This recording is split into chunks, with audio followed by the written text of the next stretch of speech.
bienvenue sur la chaîne. Rose.1988. Likez, abonnez-vous à la chaîne pour ne pas manquer les histoires intéressantes. J'ai surpris ma fille prépare un café pour mon compagnon chaque matin, repasse ses chemises, et essaie de s'asseoir sur ses genoux dès qu'elle en a l'occasion. Moi, femme de 47 ans, je suis en couple avec un homme de 52 ans depuis environ 2 ans. Nous nous sommes rencontrés dans un groupe de soutien au deuil, après avoir tous les deux perdu notre conjoint. Il a perdu sa femme à cause d'un cancer, et j'ai perdu mon mari dans un accident de voiture. Rencontrer quelqu'un qui comprenait cette forme particulière de tristesse a été, je ne sais pas, réconfortant je suppose. Je ne cherchais pas à entamer une nouvelle relation, mais les choses se sont faites naturellement. J'ai 2 enfants, une fille de 19 ans et un garçon de 16 ans. Mon compagnon a un fils de 17 ans issu de son précédent mariage. Mon fils reste plutôt indifférent à ma relation actuelle, typique adolescent qui se contente de grogner quand on lui parle, et qui passe la plupart de son temps à jouer aux jeux vidéo ou à sortir avec ses amis. Le fils de mon compagnon, en revanche, est vraiment gentil. Au début, j'avais peur que les enfants ne s'entendent pas, mais contre toute attente, cela s'est bien passé. Les garçons ne passent pas beaucoup de temps ensemble, car leurs centres d'intérêt sont différents. Mon fils est passionné par les jeux vidéo, tandis que le sien préfère le sport. Mais ils sont respectueux l'un envers l'autre, et c'est tout ce que je peux espérer à ce stade. Je suis massothérapeute depuis environ 15 ans, tandis que mon compagnon est directeur de pompe funèbre. Je sais, cela peut sembler une combinaison étrange, mais cela fonctionne pour nous. Il aime plaisanter en disant que je m'occupe des corps vivants, et lui des corps morts. C'est de l'humour noir, certes, mais quand on a vécu ce que nous avons vécu, on apprend à trouver de l'humour là où l'on peut. Notre relation s'est déroulée à merveille jusqu'à maintenant. Nos enfants s'entendent suffisamment, nous partageons les mêmes valeurs en ce qui concerne l'éducation et l'argent, et nous comprenons tous les deux l'importance de respecter l'espace personnel de chacun. Mon compagnon est parfois d'une intelligence impressionnante, au point d'être capable de jouer aux échecs à un niveau quasi professionnel. Il parle 6 langues, anglais, français, allemand, espagnol, italien, et il est en train d'apprendre le mandarin. Pourtant, malgré tout cela, je ne comprends pas comment quelqu'un d'aussi intelligent peut être aussi distrait sur certains aspects. Par exemple, il laisse souvent son ordinateur portable ouvert quand il va aux toilettes, et il m'est arrivé de voir qu'il regardait des bagues de fiançailles. Cela me fait sourire. Son métier lui convient parfaitement. Il est extrêmement respectueux et compatissant envers les familles endeuillées. Son propre vécu lui permet de comprendre profondément ce que traversent les gens, et cela fait de lui un professionnel remarquable. Ce n'est pas un métier que beaucoup choisiraient, mais il dit que cela lui donne le sentiment d'apporter du réconfort aux personnes dans les pires moments de leur vie, et je respecte cela. Nous avons pris notre temps. Pendant les 6 premiers mois, nous n'avons même pas parlé de notre relation à nos enfants. Nous nous contentions de nous retrouver pour un café après nos séances de groupe. Petit à petit, nous avons commencé à sortir dîner, aller au cinéma, ce genre de choses. Nous avons été très prudents avant de nous présenter à nos enfants respectifs, car nous voulions être certains que c'était du sérieux. Je pense que c'était la bonne approche, surtout après la perte d'un parent ou d'un conjoint. Tout le monde était encore très fragile.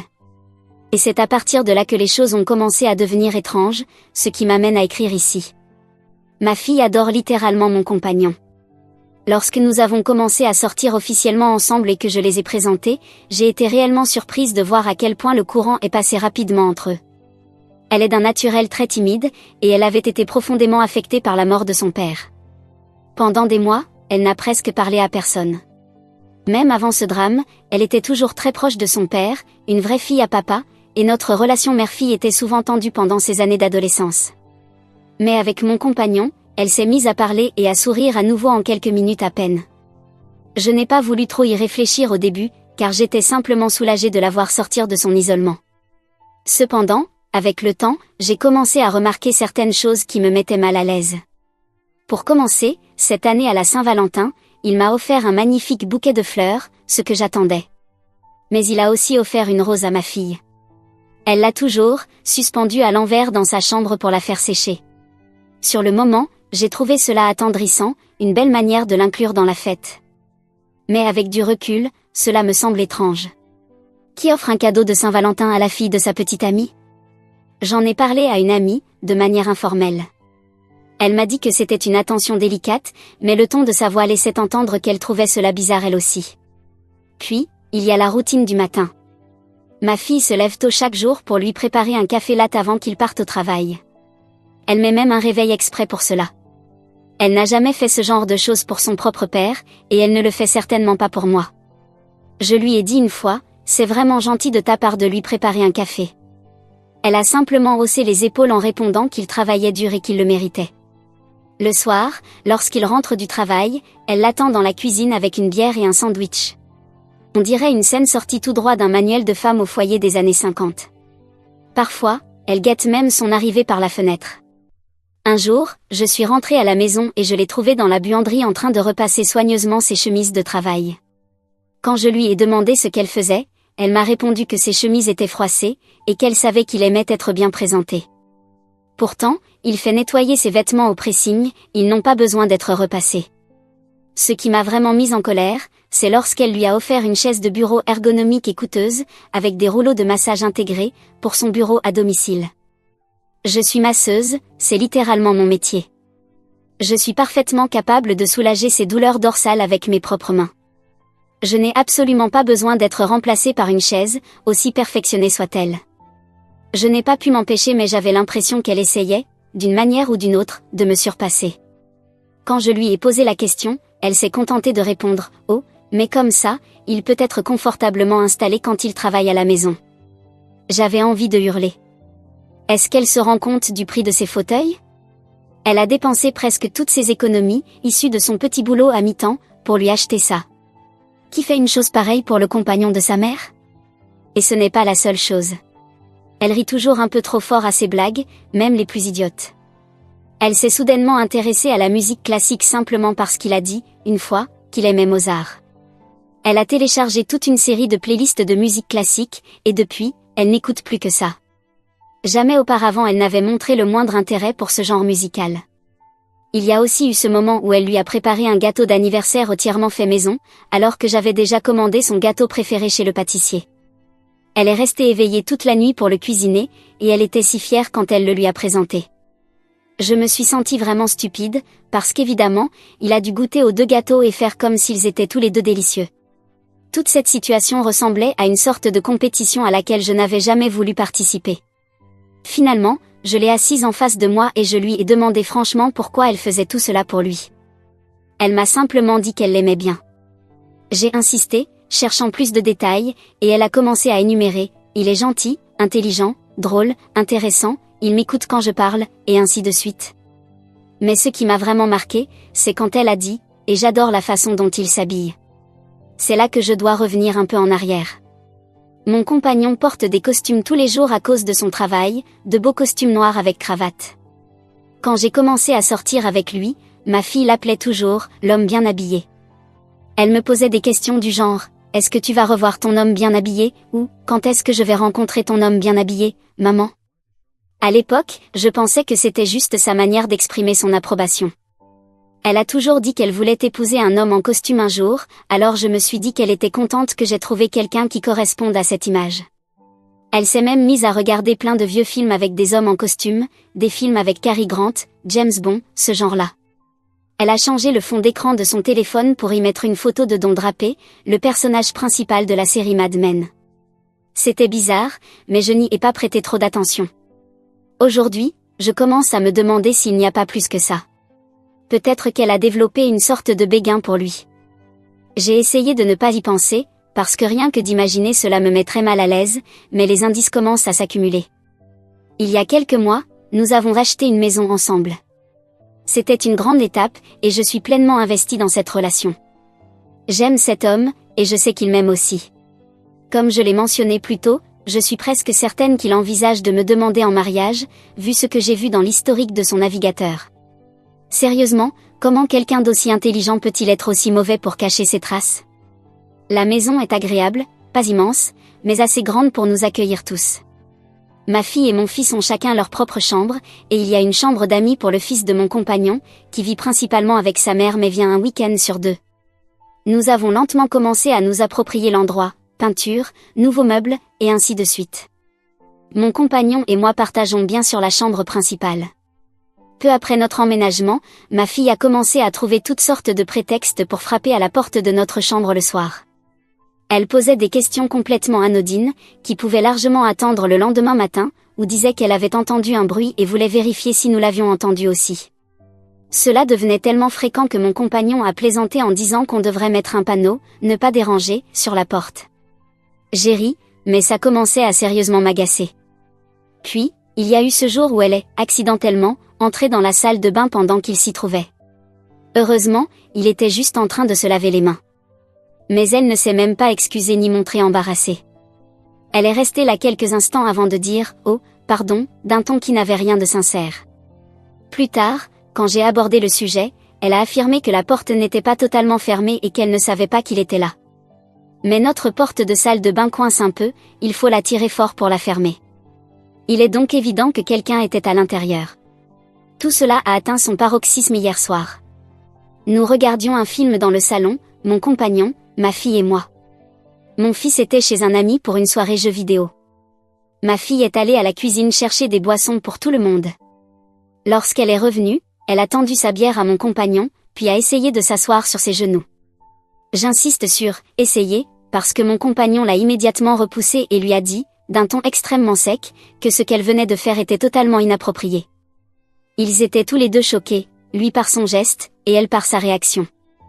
Il s'est levé d'un bond et est monté à l'étage, furieux, jusqu'à notre chambre. Je l'ai suivi pour essayer d'en parler avec lui. Il était hors de lui, plus en colère que je ne l'avais jamais vu. Il a commencé à dire que ma fille devait sérieusement envisager de trouver un autre endroit où vivre, que cette situation durait depuis trop longtemps, et qu'il ne se sentait plus à l'aise avec elle dans la maison. Il m'a dit qu'il y avait eu d'autres incidents que je n'avais pas remarqués, des moments où elle se montrait trop tactile avec lui, touchant son bras ou son épaule sans raison. J'ai paniqué et je lui ai parlé de toute l'histoire du « mec bien habillé ». J'ai même suggéré que s'il arrêtait de porter des costumes en dehors du travail, peut-être qu'elle arrêterait d'agir de façon aussi étrange. J'ai dit que les costumes pouvaient lui envoyer de mauvais signaux ou quelque chose comme ça. Il m'a répondu que j'étais ridicule, puis s'est détourné de moi. Nous sommes allés nous coucher sans résoudre quoi que ce soit.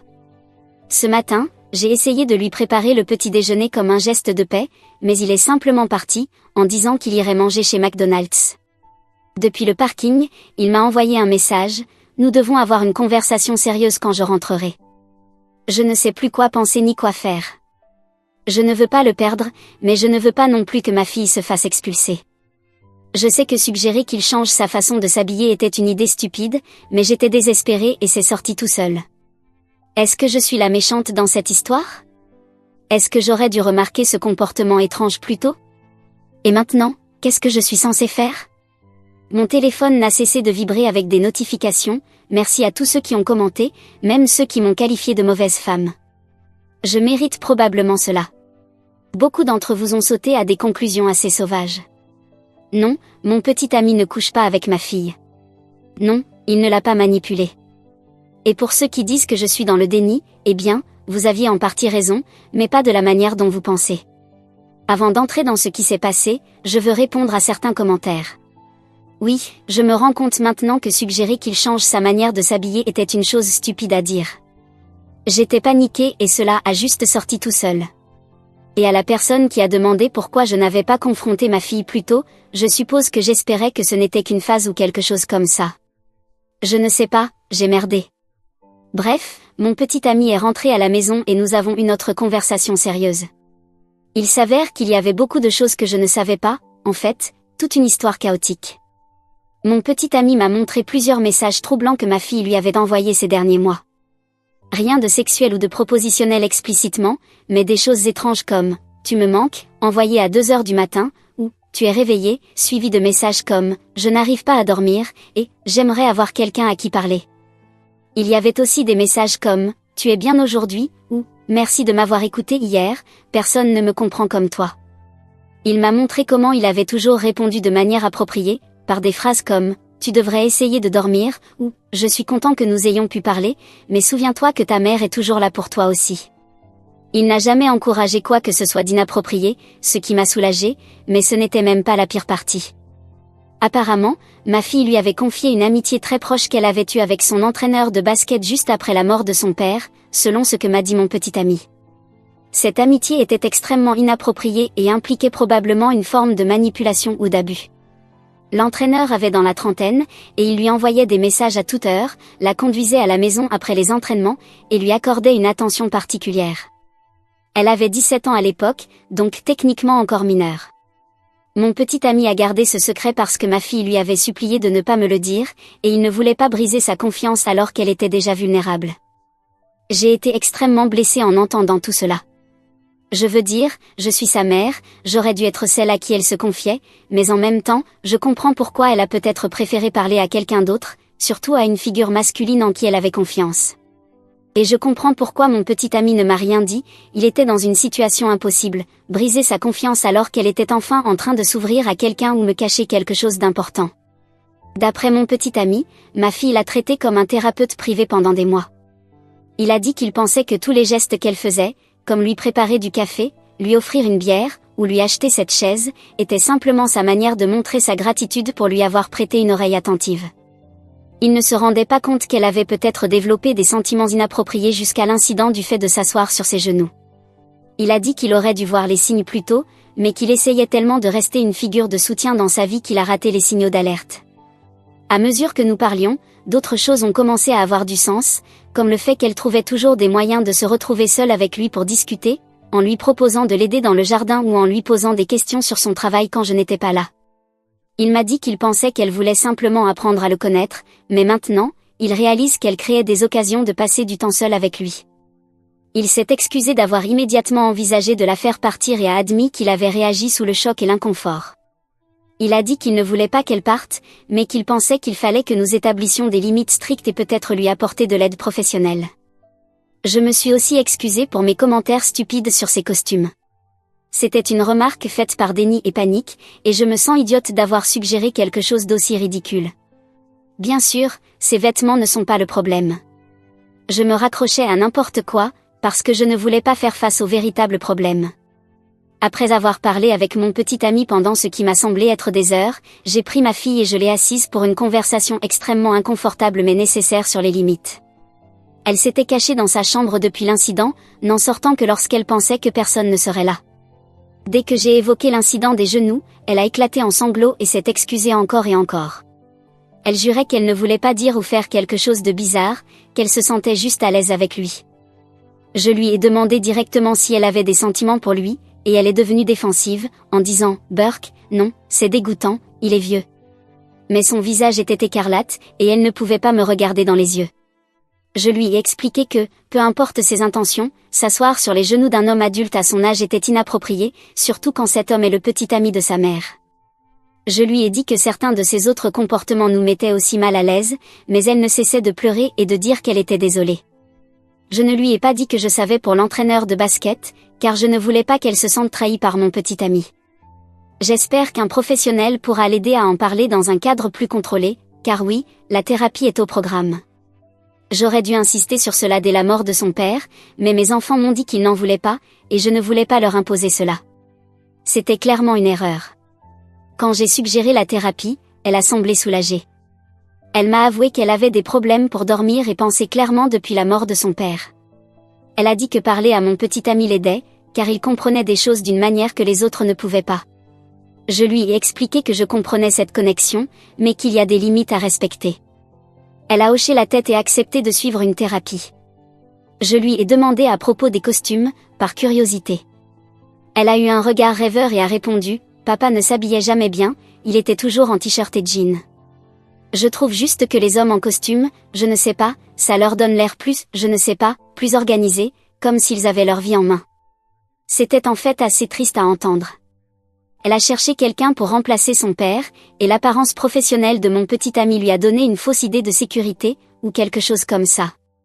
Mais, que Dieu m'aide, si ce salaud d'entraîneur de basket montre encore une fois sa sale tête dans notre ville natale, et si ma fille me demande pourquoi je suis en prison, je suppose que je devrais lui dire à ce moment-là que je sais tout ce qui s'est passé. Pour l'instant, cependant, sa guérison est ma priorité. Et oui, j'ai vérifié pour m'assurer qu'il n'était plus entraîneur dans son ancienne école. Il ne l'est pas, merci Dieu. Apparemment, il a déménagé dans un autre état, probablement pour fuir quelque chose, ce malade. Mon petit ami et moi, nous avons fait la paix, et personne ne sera expulsé de la maison, mais les choses sont encore assez gênantes. Ma fille s'est pratiquement confinée dans le sous-sol, elle ne remonte que pour manger quand personne d'autre n'est là. Lorsqu'elle voit mon petit ami, elle court pratiquement dans l'autre direction. C'est inconfortable, mais probablement nécessaire pour l'instant. Mon fils reste complètement ignorant de tout ce drame. Il a demandé pourquoi tout le monde était bizarre à table l'autre soir, et je lui ai juste dit que nous avions eu un désaccord. Il a haussé les épaules et est retourné à son téléphone. Parfois, j'envie les garçons adolescents et leur capacité à ignorer les tensions émotionnelles. Mon petit ami essaie de donner de l'espace à ma fille tout en restant un soutien, ce qui est un équilibre difficile à maintenir. Il a suggéré que, pour le moment, il n'ait des conversations sérieuses avec elle que lorsque je suis présente, afin d'éviter toute incompréhension. Je pense que c'est une bonne idée pour l'instant, nous avons tous juste besoin de temps et d'espace pour digérer tout cela. Mon petit ami a déjà trouvé pour moi quelques bons thérapeutes spécialisés dans le deuil et le traumatisme dans notre région. J'ai pris un rendez-vous pour la semaine prochaine. Je ne sais pas comment tout cela va se dérouler, et on dirait qu'on marche toujours sur des œufs ici, mais au moins, tout est maintenant mis sur la table, enfin presque tout. Quant à ma relation, nous prenons les choses un jour à la fois. Les recherches pour la bague de fiançailles sont probablement suspendues pour un moment, et c'est bien ainsi. Nous devons nous assurer que notre famille recomposée est solide avant de franchir cette étape. Merci pour ce rappel à la réalité. Je suppose que je mettrai à jour si quelque chose de majeur change, mais honnêtement, j'espère un peu de normalité ennuyeuse pendant un certain temps. Juste des trucs de famille comme des disputes sur qui doit faire la vaisselle ou quel film regarder le vendredi soir. Eddie, merci pour tous les commentaires de soutien. Pour ceux qui se demandent à propos des amis de ma fille, oui, elle a quelques amis proches du lycée, mais ils sont tous allés dans des universités différentes, donc ils ne se voient plus beaucoup. Elle suit des cours en ligne à la communauté universitaire tout en travaillant à temps partiel dans un café, donc elle ne rencontre pas beaucoup de nouvelles personnes. C'est un autre problème qu'on doit aborder, l'impliquer davantage avec des gens de son âge. Et non, je n'ai pas confronté l'entraîneur de basket et je ne prévois pas de le faire.